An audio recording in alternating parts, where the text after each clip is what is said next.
Hi everyone, இன்றைக்கி நம்ம லினிஷா கிராஃப்ட்ஸில் அம்மாவோடு சேர்ந்து சுவையான மட்டன் கறி பண்ணுறதை பார்க்க போகிறோம். முதல்ல ஒரு உருளைக்கிழங்கு எடுத்து வெட்டி தண்ணியில் போட்டு வச்சுக்கிடுங்க.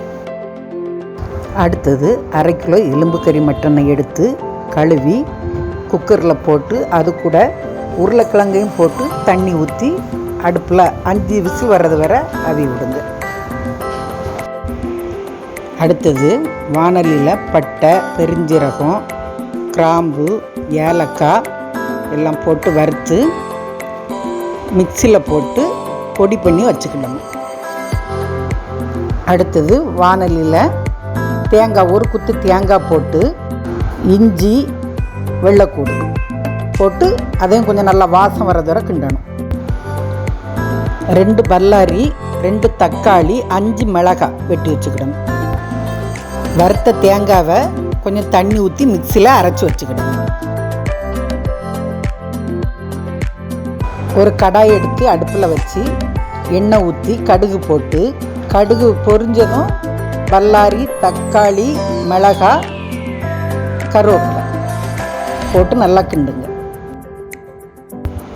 இப்போ பல்லாரி நல்லா வெந்து வந்துட்டு இது கூட 2 ஸ்பூன் மல்லிப்பொடி, 1 ஸ்பூன் வத்தல், 1/2 ஸ்பூன் மஞ்சள் போட்டு கிண்டுங்க. அடுத்தாப்பில் குக்கரில் அவிய வச்ச மட்டனை போட்டு கிண்டுவோம்.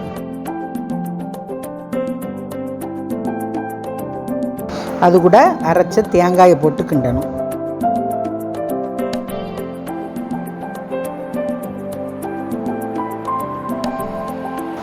அரைச்ச மசாலா பொடியை போட்டு கிண்டணும். 1 ஸ்பூன் உப்பு போட்டு கிண்டிட்டு 10 நிமிஷம் வேக விட்டீங்கன்னாக்கி சுவையான மட்டன் குழம்பு ரெடி.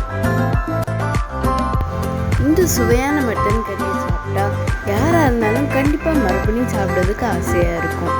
இந்த வீடியோ உங்களுக்கு பிடிச்சிருந்துச்சுன்னா லைக் பண்ணுங்கள், கமெண்ட் பண்ணுங்கள், ஷேர் பண்ணுங்கள், அப்புறம் மறக்காமல் சப்ஸ்கிரைப் பண்ணுங்கள். தேங்க்ஸ் ஃபார் வாட்சிங்.